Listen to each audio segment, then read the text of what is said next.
Hey, what's up? Why has nobody told me about trig layering on the Digitone? This is a super unique feature that basically allows you to control the audio of one track from the trigs of another track. And I'm going to show you a jam example really quick and then jump into how trig layering comes into play, and then we will hop into crafting an example from scratch. Let's get into it.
So just a couple of cool syncopated patterns back and forth, some bass, some pads, some arps. And let's dive in. Really quick, I will show you we have a sidechained bass track.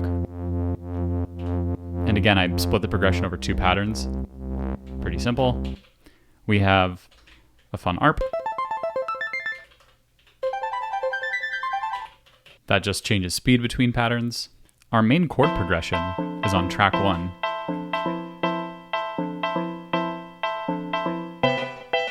And I change the patch up a little bit as we go back and forth. And here's where the magic lies, is on track 3. And I'm going to mute track 1, but not by muting the actual track, and you'll see why in a second. Here's what's going on with track 3. But if you look at the track, we have no trigs. So what's going on here? Everything else is muted.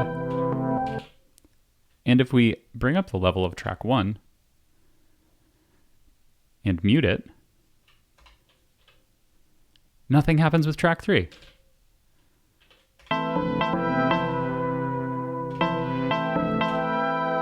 So this is called trig layering, and I'm going to show you how it's done.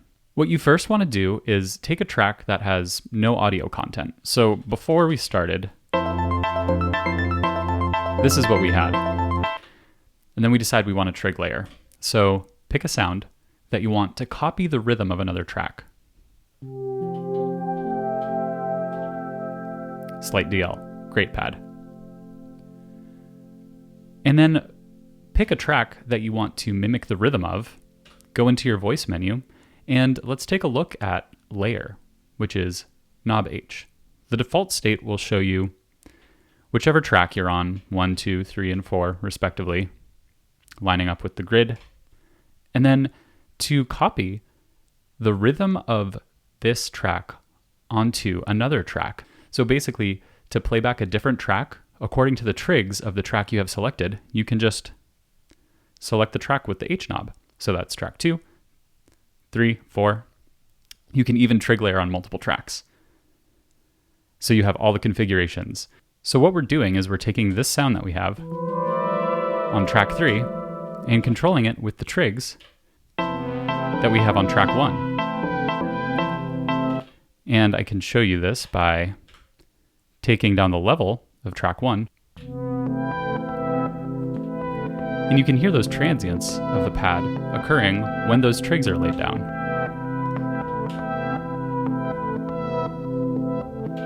And even more interestingly, what that allows you to do is set up trigless trigs, which just means that you hold function and press a trig within the sequencer, and it assigns a trig that you can parameter lock without having a note play. So let's just go with the first 8 notes, and then we're gonna parameter lock some fun stuff to these trigs. So now listen to these notes. It changes those values at each of those trigs.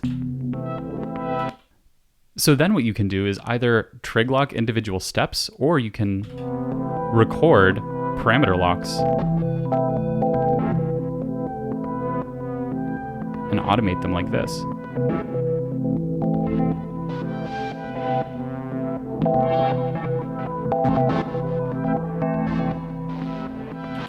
And now let's take a listen.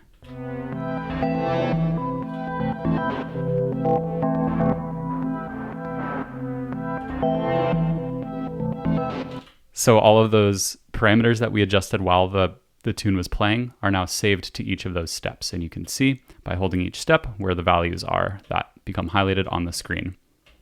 Super fun. Let's bring the level up on our synth 1 or our track 1 and hear what that sounds like blended in.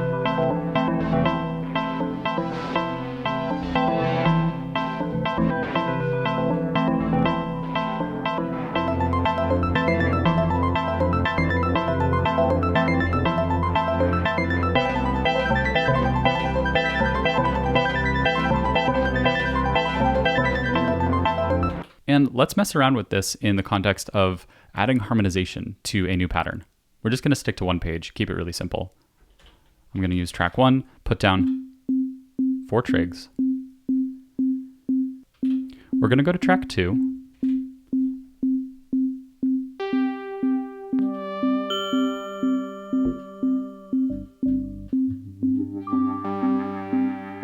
And select this sound. Go to track 1. Voice mode, layer track 2. Let's find a different sound that might work better.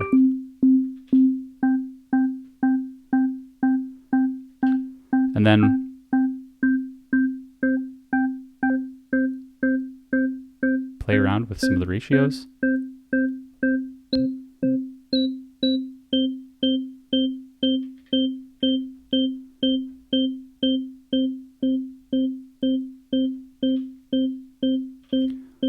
Let's pick another sound for track 4.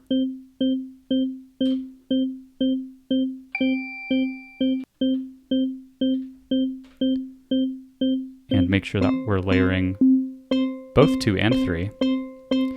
Okay, so we're going to clear track 1.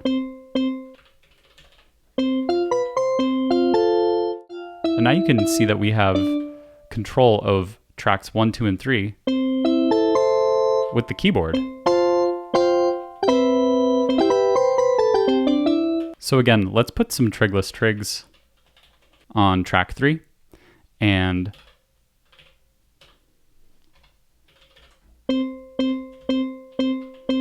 play back our melody.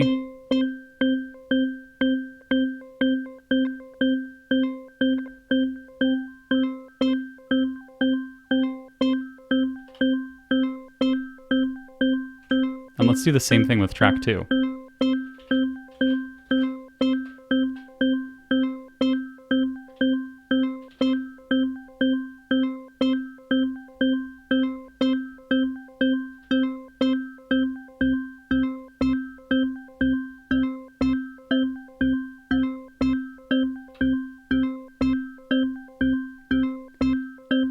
And for fun, let's turn on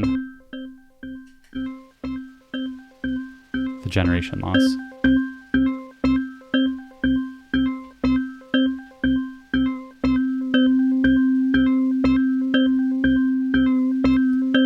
Add some reverb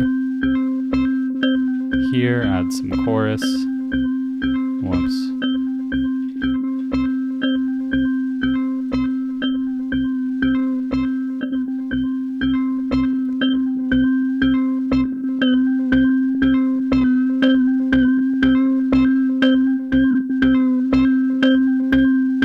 And you know, let's add in track 4.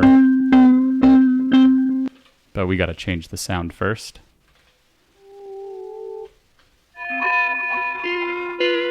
Let's try this. Maybe cut the filter a little bit.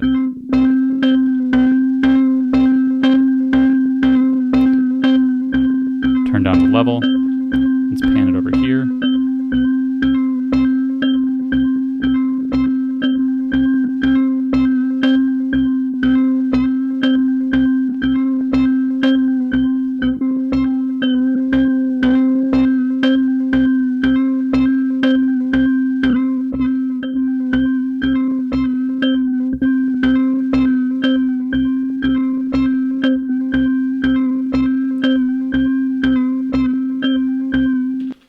And that just gives us a fun little rhythm that we can play around with, maybe sample into something else, maybe run through some effects, and maybe just sequence it with the Octatrack or something. It's just yet another one of those incredibly creative tools on the Digitone that can kind of throw a curveball in your creative workflow if you're having a tough time coming up with something. It's really fun to mess around with, and I highly recommend you check it out. Hope you learned something fun, hope you enjoyed it, and I will catch you in the next one. Peace.